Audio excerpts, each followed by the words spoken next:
నూజివీడు నియోజకవర్గ రాజకీయం ఒక్కసారిగా వేడెక్కింది. మంత్రి కొలుసు పార్థసారథి గారిపై వస్తున్న అసత్య ప్రచారాలను ముసునూరు మండల తెలుగుదేశం పార్టీ నాయకులు తీవ్రంగా ఖండించారు. మంత్రిగారికి కమ్మ సామాజికవర్గం దూరమవుతోందంటూ కొన్ని ఎలక్ట్రానిక్ మీడియా సంస్థల్లో వస్తున్న వార్తలు కేవలం కుట్రపూరితమేనని వారు స్పష్టం చేశారు. నూజివీడు 30 ఏళ్ల చరిత్రలో ఎన్నడూ చూడని అభివృద్ధిని ఇప్పుడు కళ్లారా చూస్తున్నాం. కోట్లాది రూపాయలతో సీసీ రోడ్లు, ఆర్ఎంపీ, పంచాయతీరాజ్ పనులు శరవేగంగా జరుగుతున్నాయి. ఈ అభివృద్ధిని చూసి ఓర్వలేకనే ప్రతిపక్షాలు కొన్ని మీడియా సంస్థలతో చేతులు కలిపి ఇలాంటి విష ప్రచారాలు చేస్తున్నాయని టీడీపీ నేతలు మండిపడ్డారు. కమ్మ సామాజిక వర్గ నేతలందరూ కొలుసు పార్థసారథిగారి సారథ్యంలో పనిచేయడానికి సిద్ధంగా ఉన్నారని, మా మధ్య ఎలాంటి విభేదాలు లేవని తేల్చి చెప్పారు. పెనమలూరు నుండి కాంట్రాక్టర్లు వస్తున్నారంటూ వస్తున్న వార్తలు పచ్చి అబద్ధాలని, కేవలం అభివృద్ధిని పక్కదారి పట్టించడమే వీరి లక్ష్యమని ధ్వజమెత్తారు. ఇలాంటి కుట్రలు పన్నేవారికి ప్రజలే బుద్ధి చెబుతారని, అభివృద్ధి పథంలో దూసుకుపోతున్న నూజివీడును అడ్డుకోవడం ఎవరి తరమూ కాదని ముసునూరు టీడీపీ నేతలు హెచ్చరించారు. ఆయన ఒక సామాజిక వర్గం ఏం కాదండి, అన్ని సామాజిక వర్గాలతో కూడా చాలా ఇదిగా వెళ్తా ఆయన పనులు చేస్తున్నారు. ఎందుకంటే ఈ పనులు ఆయన ఇంత అభివృద్ధి చేస్తుంటే వారం లేక వాళ్ళు ఆయన మీద దుష్ప్రచారం చేస్తున్నారు. ఎక్కడో ఎందుకు, మేము కమ్మాడినే, మేము పార్టీకి అందరూ కష్టపడిన వాళ్ళమే. నాకు ట్రిపుల్ ఐటీలో ఆయన కష్టపడినందుకు ఏదో ఒకటి మాకు ఒక దారి అనేది చూపించాడు ఆయన మినిస్టర్ గారు. మరి ఇందులో కమ్మారిని పక్కన పెట్టింది ఎక్కడ? అలాగే నాకు రైతువారీగా నాగార్జున సార్ డీసీ చైర్మన్, మీరు రైతులు బాగా కష్టపడి చేపించండి అని చెప్పి చేపించింది ఆయన, పదవి ఇప్పించింది కూడా ఆయనే. మరి ఇందులో ఆయన ఎప్పుడు ఎడం పెట్టలేదే. మాకు కనీవిని రీతిలో ఎప్పుడూ కూడా ఇంతకుముందు అంటే ఏ గవర్నమెంట్ ఉండా వారం రోజులు, 5 రోజులు, 10 రోజులు వాటర్ వచ్చినాయి. ఏకకాలంగా 75 రోజులు ఆగస్టు 15వ తారీఖు 16 నుంచి కూడా నవంబర్ 20వ తారీఖు ఏకకాలంగా 2 నెలలు వాటర్ కూడా, అంటే ఈ సంవత్సరం కొంచెం మనకి వర్షాభావ పరిస్థితులు ముసునూరు మండలంలో ఉండటం వల్ల ఆ వాటర్ రావడం వల్ల ఇవాళకి కూడా భూగర్భ జలాలు మాకు అట్టాడికి వెళ్లకుండా బోర్లు కూడా చాలా ఇదిగా సమృద్ధిగా ఆడుతున్నాయి. ఈ దృష్టి పార్థసారథి గారు కమ్మ సామాజిక వర్గానికి వ్యతిరేకి అని ప్రచారం చేసుకుంటూ వస్తున్నాయి. అయితే గత 5 సంవత్సరాలు 2019 నుంచి 2024 వరకు గవర్నమెంట్ చూసిన వాళ్ళు ఎవరైనా కానీ సారథి గారి గురించి కానీ, సారథి గారు అప్పుడు ఎమ్మెల్యే కింద చేశారు, అంతకుముందు ఎమ్మెల్యే కింద చేశారు, ఒక 3 నియోజకవర్గాల్లో ఎమ్మెల్యే కింద చేశారు, ఇప్పుడు ప్రజెంట్ నూజివీడు ఎమ్మెల్యే కింద మినిస్టర్ కింద ఉన్నారు. ఏ రోజున కూడా ఎక్కడైనా సరే ఈ 4 నియోజకవర్గాల్లో ఎక్కడ కూడా అమ్మవారికి వ్యతిరేకంగా ఉన్నారా? అట్లాగే ఇక్కడ ఈ కాన్స్టిట్యున్సీలో ఏ రోజైనా కమ్మారికి వ్యతిరేకంగా మాట్లాడారా? ఏమీ మాట్లాడటం చేతకాక ప్రతి ఊరికి ₹1 నుంచి 2 కోట్ల వరకు గ్రాంట్ ఇచ్చారు. ప్రతి ఊరికి, మండలంలో ప్రతి ఊరికి ఆ విలేజ్ లేదు, ఈ విలేజ్ లేదు, ప్రతి ఊరికి ₹1 నుంచి 2 కోట్ల రూపాయలు గ్రాంట్ ఇచ్చారు.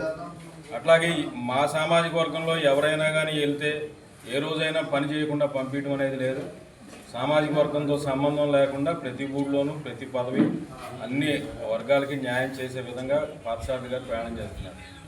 దీన్ని దృష్టిలో పెట్టుకుని మాట్లాడేటప్పుడు, ఆరోపణలు చేసేటప్పుడు కొద్దిగా జాగ్రత్త వహించాలని ఆ టీవీ ఛానల్స్ వారికి తెలియజేస్తుంది. మన మినిస్టర్ గారు నూజివీడు కాన్స్టిట్యున్సీకి వచ్చిన తర్వాత నెలకి 2-3 సార్లు ప్రజా దర్బారాన్ని పెట్టి ప్రజల సమస్యలు తెలుసుకుంటా ప్రతి డిపార్ట్మెంట్ని పిలిచి నైట్ 11 అయినా 12 అయినా ప్రజా దర్బార్లో అయినా చేసుకుంటా పనులు చేసుకుంటా ఎవరికి ఇబ్బంది అయినా కానీ చేసుకుంటూ వెళ్తున్నారు. అట్లాగే మా చిన్న సూర్యాపల్లి చిన్న విలేజ్కి 50 లక్షల రూపాయలు సీసీ రోడ్లు ఇచ్చారు. అట్లాగే 1,80,00,000 పెట్టి తార్ రోడ్డు ఇచ్చారు. అట్లాగే 2,40,00,000 పెట్టి తుమ్మగూడు టు సూర్యాపల్లి యాదవులకి అక్కడ రోడ్డు ఇచ్చారు. నెక్స్ట్ ఇంకోటి ₹1,00,00,000 ఎస్సీకి వాళ్ళకి తార్ రోడ్డు ప్రకటిస్తున్నారు. ఈ రకంగా ఆయన డే అండ్ నైట్ పని చేసుకుంటారు. పొద్దున్న 7 గంటల నుంచి నైట్ 1 గంట వరకు కూడా ఎనీ టైం ఎవరు వెళ్ళినా మేము 1 గంట వరకు నైట్ 1 గంటకి వెళ్ళినా కానీ ఆయన ఇసుకు లేకుండా పని చేసుకుంటూ వెళ్తున్నారు ఈ నియోజకవర్గంలో. మరి అట్లాంటి నాయకుడిని మరి కమ్మవారికి నేను కమ్మవారికి వ్యతిరేకం, కమ్మ ద్వేషి, లేకపోతే మేము కమ్మవారు ఆయన ఏదో ద్వేషిస్తున్నామని చెప్పని అట్లాంటి మాటలు మాట్లాడతాం, అట్లాంటి విషయాలు మాట్లాడతాం కరెక్ట్ కాదు. ఒక సామాజిక వర్గాన్ని, అది కూడా కమ్మ సామాజిక వర్గానికి దూరం పెడుతున్నారు. లేకపోతే వర్కుల విషయాల్లో పక్క కాన్స్టిట్యున్సీ నుంచి వర్కులు ఇస్తున్నారని చెప్పి లేనిపోని ప్రచారాలు చేస్తున్నారు. వాటిని మేము ముందుగా తీవ్రంగా ఖండిస్తున్నాం. ముఖ్యంగా ఇక్కడ ఉన్న వాళ్ళు మొత్తం కూడా కమ్మ సామాజిక వర్గానికి చెందిన వాళ్ళే. ఏ ఒక్కరూ కూడా సంతృప్తిగా లేదు. ఏ ఒక్కరైనా సరే నాకు ఈ పని ఉంది అని చెప్తే ఇమీడియట్గా పని చేసి వాళ్ళకి మళ్ళీ చెప్పే వ్యక్తి ఎవరు ఉన్నారంటే కులుసు పార్థసారథి గారు. అలాగే కొన్ని వర్కులు, చాలా వర్కులు ఇవ్వటం వల్ల కొన్ని వర్కుల్ని మేము చేయలేకపోతున్నాం. మా గ్రామాల్లో ఇవాళ కూడా చాలా గ్రామాలు ఇక్కడికి వచ్చి మా కాంట్రాక్టర్ అనకండి, మా కాంట్రాక్టర్ అని మా గ్రామ పార్టీ అధ్యక్షులే నాకు చెప్పడం జరిగింది. ఇక్కడికి వచ్చిన తర్వాత 7-8 గ్రామ పార్టీ అధ్యక్షులు నాకు మా వర్కులు అవ్వట్లేదు, ఏదైనా ఒక కాంట్రాక్టర్ని వెనకండి అని వాళ్ళే స్వయంగా చెప్తున్నారు. అలా చెప్తుంటే వాళ్ళు ఏదో కాంట్రాక్టర్ మేము పెడతంటే దాన్ని దుష్పరం చేసి కేవలం ప్రతిపక్షాలు ఇది ఒక కుట్ర అనమాట. ప్రతిపక్షాలు ఇది ఒక కుట్ర. దీనికి ముఖ్య కారణం ఏంటంటే శారద గారికి ఇమేజ్ పెరిగిపోతుంది, శారద గారికి పాపులారిటీ పెరిగిపోయి శారద గారు బలపడిపోతున్నారు. నేను ఎట్లా అయితే ఈ శారద గారిని నీరు గార్చాలి, ఈ విషయాలన్నింటినీ పక్కదోవ పట్టించాలి, ఈ అభివృద్ధిని అంతా పక్కదోవ పట్టించాలని లేనిపోయిన అంశాలు కొన్ని టీవీ ఛానల్ని ఆసరాగా తీసుకుని కొంతమందితో కావాలని దుష్ప్రచారం చేయడం తప్ప దీంట్లో ఎటువంటి వాస్తవం లేదు. కమ్మ సామాజిక వర్గం మొత్తం కూడా తెలుగుదేశం పార్టీకి అలాగే శారద గారికి ఎప్పుడూ కట్టుబడి ఉంటుందని ఈ సందర్భంగా తెలియజేస్తున్నాం. ఇదివరకు వాళ్ళ నాయకుడు ఉన్నప్పుడు అన్న మేలు చేశారా కమ్మరికి, ఇప్పుడు అన్న చేయలేదని అంటున్నారా? మేము శారద గారితో చాలా చక్కగా కలిసి వెళ్తున్నాం. మేము ఎప్పుడు వెళ్ళి అర్ధరాత్రి 11 దాకా కూర్చున్నాం, మా పని చేసి పంపిస్తున్నారు. మేము కమ్మరు అందరం పక్కన అందరూ అన్ని కమ్యూనిటీని కలుపుకెళ్తున్నారు. ఒక కమ్యూనిటీని ఆయనకి ఇది చేసి ఆయన చెప్పడం అనేది కరెక్ట్ కాదు. మేము ఆయన వచ్చిన తర్వాత అభివృద్ధి ఈ టీడీపీ వచ్చిన తర్వాత ఈ 2 ఏళ్లలో జరిగిన అభివృద్ధి ఎప్పుడూ జరగలే. చాలా క్లియర్గా చేసుకుంటూ వస్తున్నాడు. ప్రతి మండలం, ప్రతి ఊరు, ప్రతి చోట నడుస్తుంది. నడవంది ఎక్కడ గుండె మీద చేసి చెప్పమన్న పత్రికలు రెండింటిని. చాలా తప్పు ఇది. దీన్ని మేము ఖండిస్తున్నాం. ఇదివరకే వైసీపీ గవర్నమెంట్ ఉండగా చేసింది ఇవాళ వాళ్ళు మా మీద అంటడానికి ప్రయత్నం చేస్తున్నారు అదే కులాన్ని.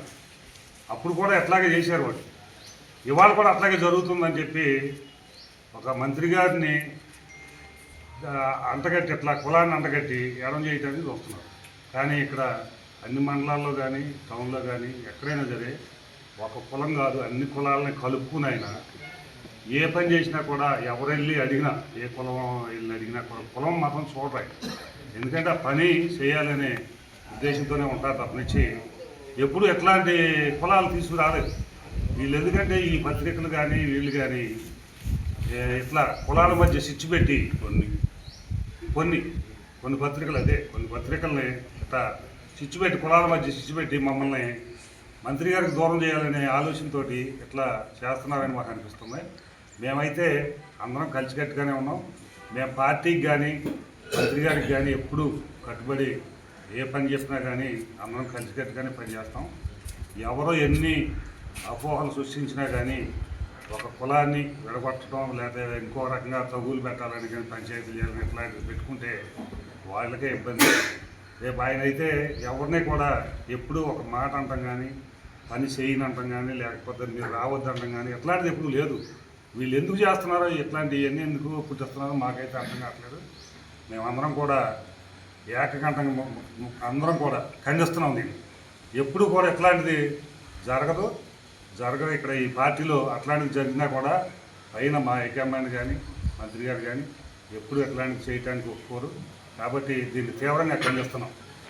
మన మినిస్టర్ గారు పార్థసారథి గారి గురించి కొంతమంది రకరకాలైన వ్యాఖ్యానాలు చేయడం జరుగుతుంది. కానీ ఆయన ఇప్పుడు నూజివీడు కాన్స్టిట్యున్సీ వచ్చిన తర్వాత నూజివీడు కాన్స్టిట్యున్సీలో ఎప్పుడు మినిస్టర్ ఇవ్వాల. కానీ అన్ని రంగాల్లో కూడా పూర్వం నుంచి విలువలు కలిగిన నూజివీడు పూర్తి అధోగతి పాలైపోయిన పరిస్థితుల్లో ఇప్పుడు ఆయనకి మినిస్టర్ ఇచ్చినందువల్ల నూజివీడు కాన్స్టిట్యున్సీలో ఉన్న దాంట్లో ఆయన బాగా ఓర్పుగా నేర్పుగా పనిచేస్తున్నారని మేము అందరం భావిస్తున్నాం. దాంట్లో ఆయన ఏ ఊరికైనా ఎవరైనా సమస్యని కనుక ఆయన దృష్టిలో తీసుకెళ్తే అక్కడికక్కడ పరిష్కరించే విధానం అందరూ చూస్తున్నారు. కాకపోతే ఒక ఆయనలో ఉన్నది ఏంటంటే ఎక్కడైనా ఒక దాంట్లో మీటింగ్లో పాల్గొని బయటకు వచ్చిన తర్వాత ఎంతమంది జనం ఉన్నా ఏ టైం అయినా సరే ఆయన మా అందరి సమస్యలు అక్కడ నుంచే ఏది కలెక్టర్ దగ్గర నుంచి కింద స్థాయి వరకు ఎండిఓ, ఎంఆర్ఓ, విఆర్ఓతో సహా ఆయనే మాట్లాడి సమస్యను పరిష్కరించే దిశగా ఆయన చేస్తున్నారు.